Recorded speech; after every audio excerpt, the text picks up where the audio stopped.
आज के इस विश्लेषण में एक बार फिर स्वागत है। चलिए, बिना किसी देरी के शास्त्रीय वैदिक तर्कशास्त्र की एक बेहद दिलचस्प यात्रा पर निकलते हैं। प्राचीन ग्रंथों के पन्नों के बीच कुछ ऐसे गहरे और तीखे तर्क छिपे हैं जो आज भी दिमाग के घोड़े दौड़ाने पर मजबूर कर देते हैं। जरा सोचिए, चावल पीसने जैसी एक बिल्कुल आम रोजमर्रा की रसोई की क्रिया किसी प्राचीन ग्रंथ में एक बहुत बड़ी दार्शनिक दुविधा कैसे खड़ी कर सकती है। पहली नज़र में सच में ये बहुत मामूली बात लग सकती है, लेकिन जैसे जैसे हम इसकी गहराई में जाएंगे पता चलेगा कि यही छोटी सी क्रिया नियमों की पूरी बुनियाद को हिलाकर रख देती है। तो इस मुद्दे को गहराई से समझने के लिए प्राचीन टीकाओं की बहस करने की शैली को समझना सबसे जरूरी है। इसे एक वैचारिक दंगल समझ लीजिए। एक तरफ हैं सिद्धांती जो किसी नियम को बनाते हैं और उसका पूरी ताकत से बचाव करते हैं, और दूसरी तरफ खड़े हैं पूर्व पक्षी यानी चुनौती देने वाले, जो उस नियम में गलतियां निकालते हैं और तीखी आपत्तियां उठाते हैं। इन आपत्तियों का पहले से अनुमान लगाना और उनका ठोस जवाब देना ही यहां सच को परखने की आखिरी कसौटी है। तो सबसे पहले उस मूल नियम को समझते हैं जिस पर अब एक बहुत बड़ा बौद्धिक हमला होने वाला है। सिद्धांती का स्थापित नियम यह कहता है कि पशुपली के मामले में पेषण यानी पीसने की क्रिया बिल्कुल नहीं की जाती। क्यों? क्योंकि ऐसा करने से उस भेंट का मूल स्वरूप या उसका जो असली अर्थ है वो पूरी तरह से नष्ट हो जाएगा। ये एकदम साफ और स्थापित आधार है। और ठीक इस मोड़ पे एंट्री होती है इस सूत्र की, चरावपीति चेत 3:3:37। ये छोटा सा वाक्यांश दरअसल पूर्व पक्षी का एक बहुत ही सटीक और धांसू पलटवार है। अगर इसका आसान भाषा में अनुवाद करें तो इसका मतलब है, यदि ये कहा जाए कि ये नियम चरु पर भी लागू होता है, और बस यहीं से इस पूरी दार्शनिक चुनौती और तीखी बहस की शुरुआत हो जाती है। अब यहाँ सबसे दिलचस्प चीज है चरु की परिभाषा। चरु का मतलब सिर्फ कोई भी आम चावल नहीं है। इसे हव्य पक्व यानी भली भांति सिद्ध अन्न कहा जाता है। लेकिन इसकी सबसे बड़ी शर्त यह है कि इसके दाने बिल्कुल साबुत और अलग अलग होने चाहिए। वे आपस में चिपके हुए बिल्कुल नहीं होने चाहिए। यानी उसकी भौतिक अखंडता, उसका साबुत होना ही सब कुछ है। वही उसे चरु बनाता है। वहीं दूसरी तरफ पूर्व पक्षी द्वारा बताई गई क्रिया को भी समझ लेते हैं। पेषण का बहुत ही सीधा सा मतलब है पीसने या चूर्ण में बदलने की भौतिक क्रिया।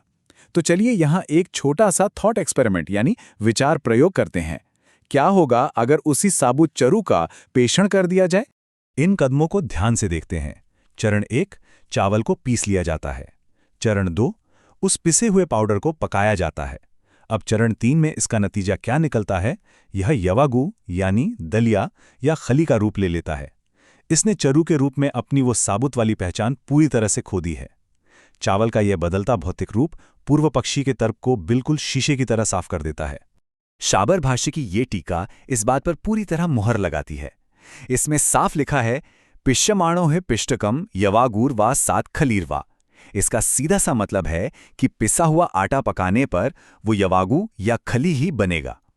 प्राचीन टीकाकारों को ये बात बहुत अच्छी तरह पता थी कि पीसने के बाद साबुत चावल अपनी मूल पहचान हमेशा के लिए खो देता है। और अब हम उस थोड़े जटिल लेकिन सबसे जरूरी शब्द पर आते हैं जो इस पूरी चर्चा की जान है, अर्थ विप्रतिषेध। इसका शाब्दिक अर्थ है उद्देश्य का विरोध। ये तब होता है जब कोई भी क्रिया उस भेंट के मूल स्वरूप या उसकी उपयोगिता का ही नाश कर दे। यही वो दार्शनिक लंगर है जो चावल और पशु दोनों के तर्कों को आपस में गहराई से जोड़ देता है। और यहीं पर पूर्व पक्षी अपनी आखिरी तार्किक चाल चलता है, एक मास्टर स्ट्रोक। दोनों विषयों को आमने सामने रखते हैं। एक तरफ पशु है, दूसरी तरफ चरु। दोनों पर पीसने का असर बिल्कुल एक जैसा है। दोनों का मूल स्वरूप नष्ट होता है, यानी दोनों पर अर्थ विप्रतिषेध लागू होता है। तो इसका तार्किक निष्कर्ष क्या निकला?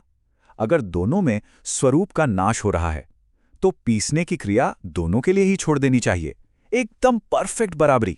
पूर्व पक्षी ने यही सिद्धांती को उन्हीं के शब्दों के जाल में बुरी तरह फंसा लिया है। तर्क यह है कि नियमों में पूरी तरह स्थिरता होनी चाहिए। अगर स्वरूप नष्ट होने के डर से पशु का पेषण नहीं किया जाता तो ठीक उसी आधार पर चरु को भी पीसने से बचाना चाहिए। और इसके विपरीत अगर ये माना जाए कि रूप खोने के बावजूद चावल को पीसा जा सकता है तो भाई फिर पशु को भी पीसा जाना चाहिए। दोनों में से कोई एक ही बात सच हो सकती है और नियम हर हाल में समान रूप से लागू होना चाहिए। ये एक अभेद्य दार्शनिक जाल है। खैर, न्याय, सुधा और तंत्र वार्तिक जैसी विस्तृत टीकाएं इस पूरी बहस के पीछे का असली मकसद बताती हैं। उनका उद्देश्य किसी अनुष्ठान को बदलना नहीं था, बल्कि ये सुनिश्चित करना था कि अनुष्ठान का कोई भी एक छोटा सा हिस्सा तार्किक जांच से बच ना सके। यह हर स्तर पर दार्शनिक कठोरता को लागू करने का एक बेहद शानदार तरीका था, कोई अपवाद नहीं।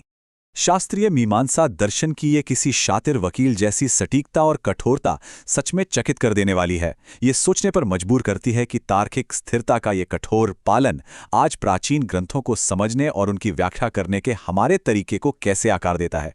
क्या आज भी हम जानकारी को इतनी ही बारीकी और तार्किक कसौटी पर परखते हैं?